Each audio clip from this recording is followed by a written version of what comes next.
right, folks, welcome. I must tell you that today's class I am struggling with. The last parts of Tanya, as we mentioned, is a deeper understanding of some of the issues that we have dealt with previously. Contradictions in the Zohar from the Eitz Chaim and different Kabbalistic texts, mystical teachings, and to try to make sense out of it. And I'm not certain I have complete sense until now in anything. That's the truth. I try and, actually, I think I've shared this word before, share it again. The Rebbe Marash, the fifth Lubavitcher Rebbe, Reb Shmuel, said that when we learn Tanya, we're like a goat who stares at the moon. Now, when the goat stares at the moon, you think it understands what the moon is? No, it doesn't. It doesn't understand. But it gets something from it. It gets light from it. So do we understand Tanya? Do I understand Tanya? I'm teaching it, but do I really understand it? A drop in the bucket of what it really is. But it does give me light, and therefore it gives me life. But sometimes you're not even certain you see the light, to be honest. And today's class, the Alter Rebbe is bringing some contradictions that in some place it says that mitzvahs, the source of mitzvahs, the 248 positive commandments, is rooted in the 5 attributes of kindness in Zoh of Atzilus. Zoh is the emotive attributes. Zoh is an acronym for Zeir Anpin, small faces. Emotions are in a sense like small faces. What does it mean, small faces?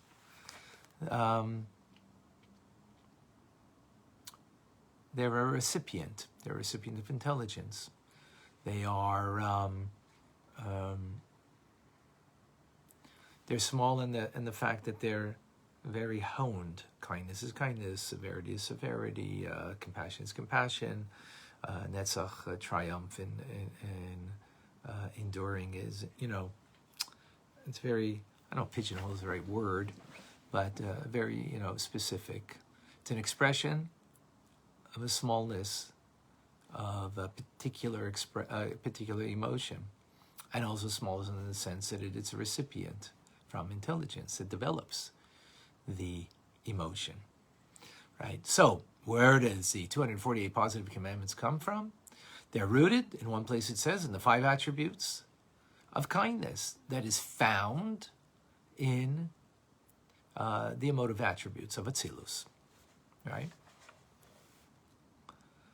So what does it mean? Every time you do a positive commandment, it serves as a vessel to receive an expression of the kindly attributes that call forth from the divine emotions. And the 365 prohibitions are rooted in the 5 attributes of severity of Zoh, Gvura, in Atzilus, meaning that the attributes of severity reflect the divine thrust to self-contract and limit, because that's what Gvura does. It contracts, it limits, holds back. Prohibition means to hold back from not doing something. So you're getting then by fulfilling this mitzvah, you get from the source of where it derives from, right? Withhold the efflux of holiness into negative forces of klipa. Okay?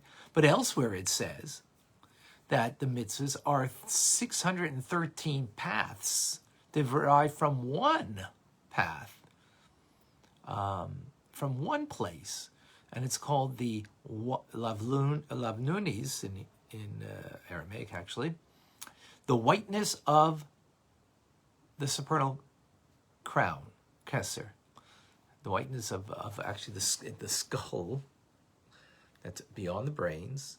That is a metaphor for crown, right?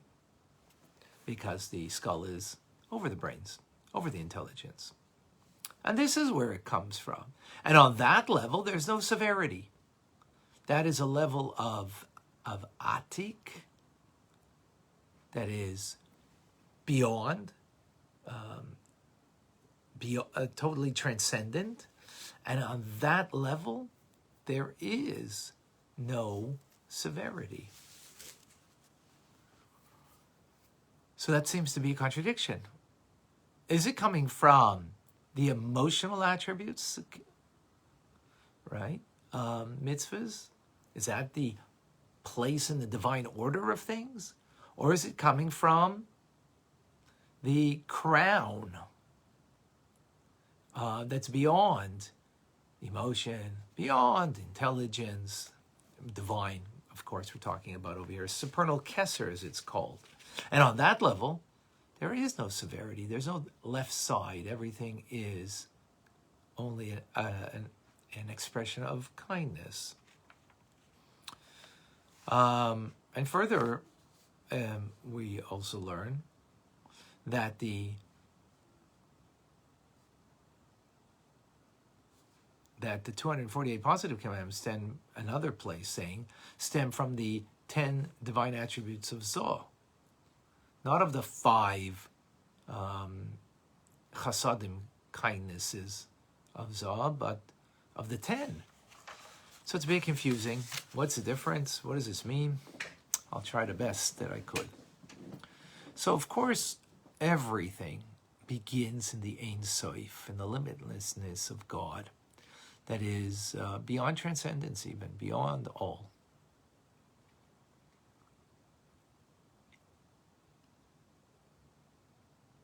Right?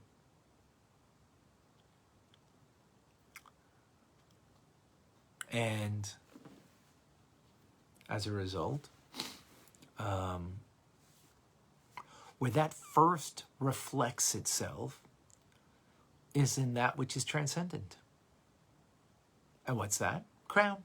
The crown is transcendent of, king wears a crown because it transcends him, because the king is connected to transcendence of God. Right? Therefore, the king wears a crown. So the crown of the person is the skull, right? That crowns and is encompassing the brain, the intelligence of the person. So,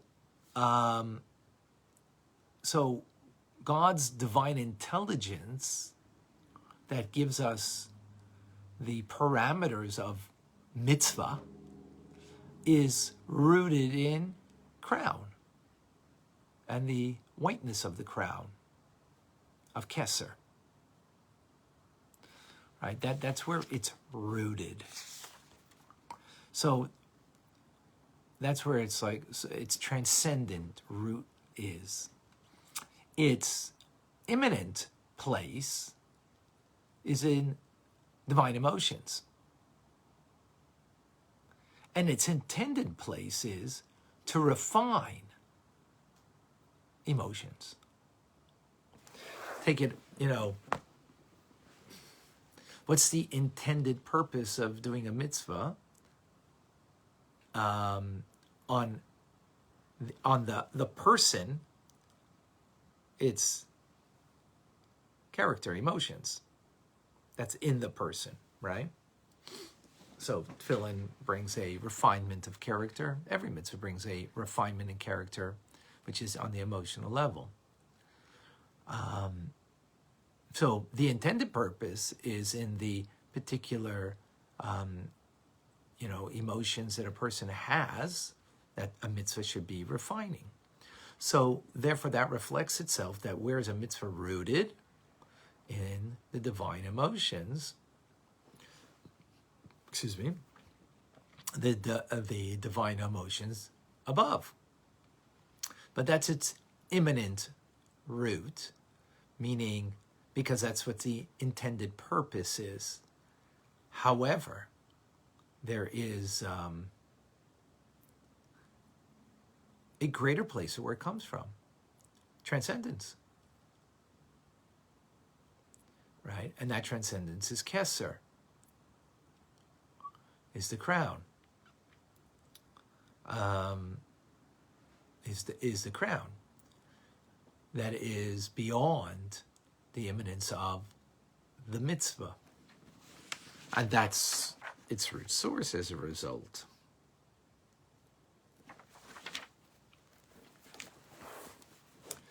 So the mitzvah, its purpose is to rectify, so to speak, the 248 organs in Zoh, because you draw down from the infinite light of God through by way of the divine intellect that is incorporated in the 5 attributes of kindness and the 5 attributes of severity, right?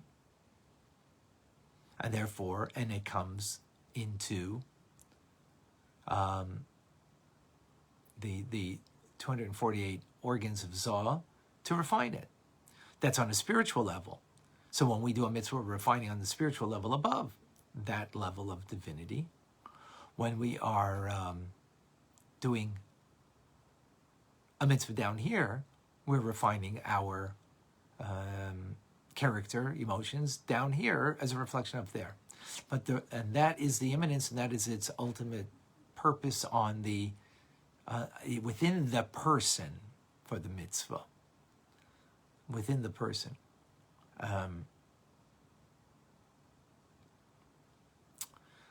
At the same time, though, the mitzvah is not only about the refinement within the person, but also refinement of the world, because you're using physical objects in the act of doing a mitzvah, and therefore making a refinement of that physical object through doing a mitzvah. And therefore,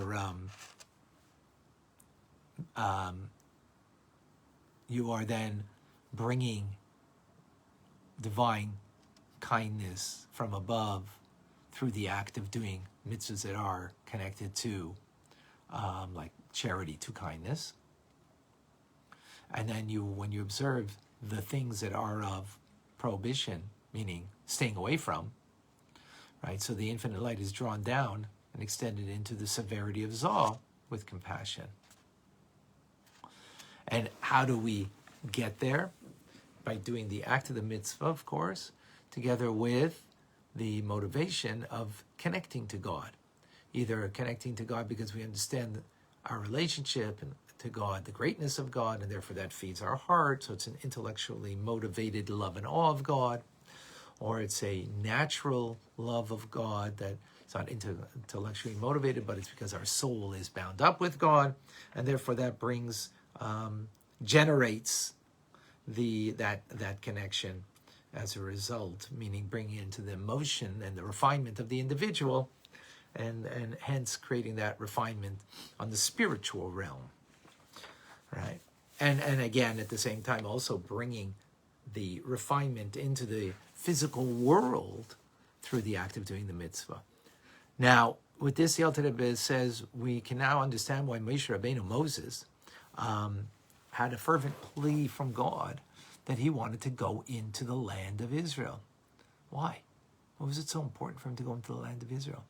Because in the land of Israel, there are many mitzvahs that can only be done in the land of Israel. Tithing of the land, Meiser, Truma, and laws that, of course, that have to do with the Holy Temple and so on and so forth. So, since the ultimate purpose of a physical act of a mitzvah is the refinement of the individual and the refinement of the physical world, Moshe Rabbeinu wanted to have the ultimate purpose of all of creation, that he should be able to go into the Holy Land and do the physical acts of mitzvahs in order that he could bring that refinement of what we call the vessels of Zoh, of the divine emotions that are found in the spiritual world of Bria, Yitzir, and Asiya, and in this physical world.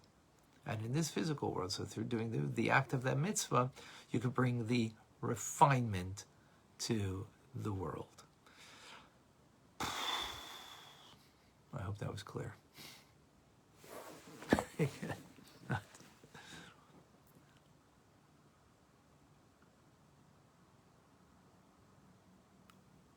Thank you, Rick. As the Rebbe's teachings related to Kesser, of course. Annette from the Bronx. Deborah.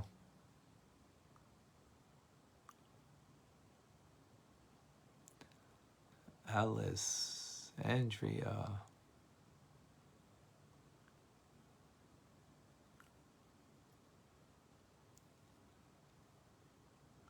If we understood everything, we wouldn't need God. Good point. Yeah. Then we might think we're God, right? Even worse. I understand everything, so, what do I need? Yep, good. Very well said. FM. I'm sure that's an acronym for something. Serach.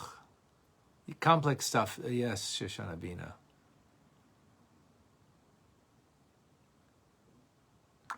Thank you, Deborah.